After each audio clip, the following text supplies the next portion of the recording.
Hello guys, welcome back to another video of x86 assembly. In this video we are going to discuss about procedures and stack.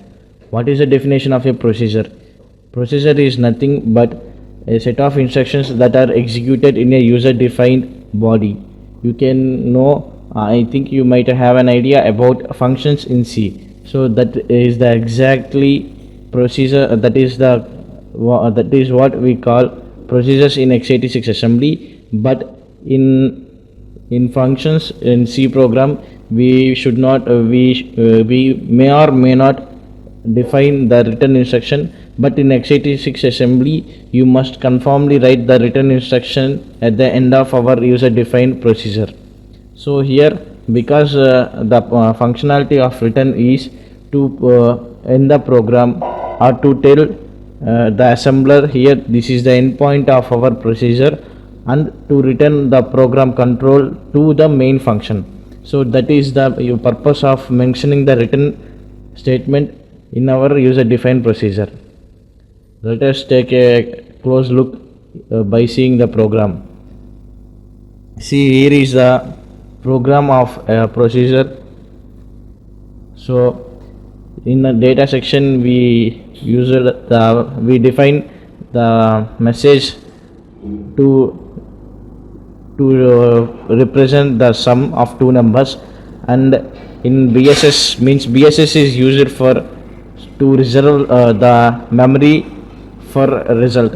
See, here we reserve the memory to result variable of 1 byte, and again we started our text section and the start label.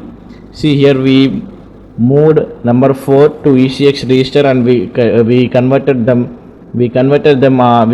number 4 ASCII to binary, and here also we pushed number 5 to EDX register. And here, to call a procedure you need to use call mnemonic, you need to write call instruction and with the procedure name. Here, this is how we call our user defined procedure, by using call mnemonic or instruction. And here we are moving the number 4 to result.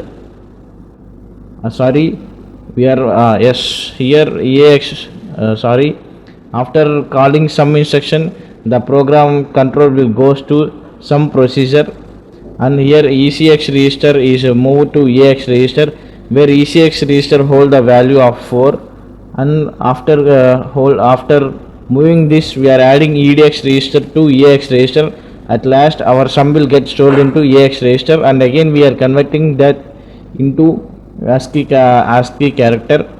And here we mentioned the written instruction, telling to our assembler that the program execution has been completed, and returning the control to our main function.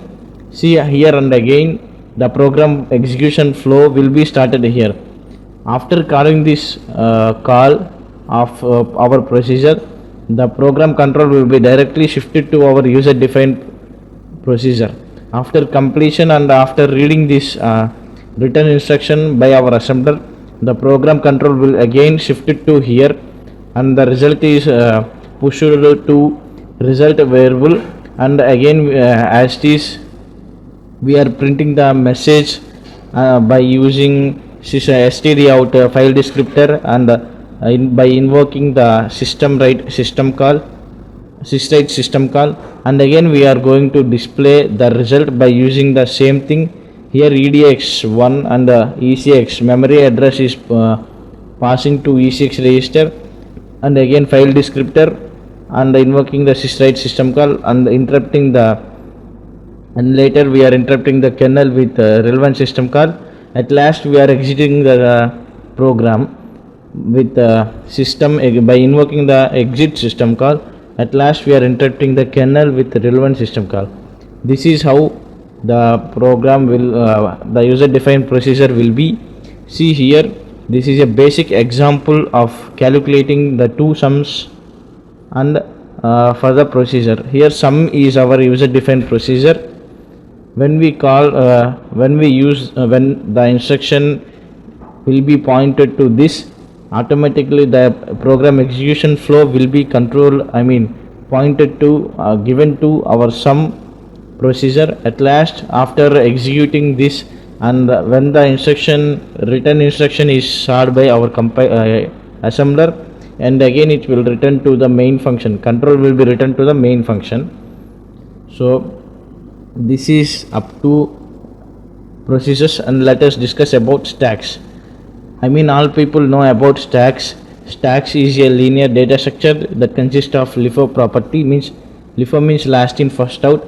The item which is entered last, that will be come out first. That is the meaning of LIFO property.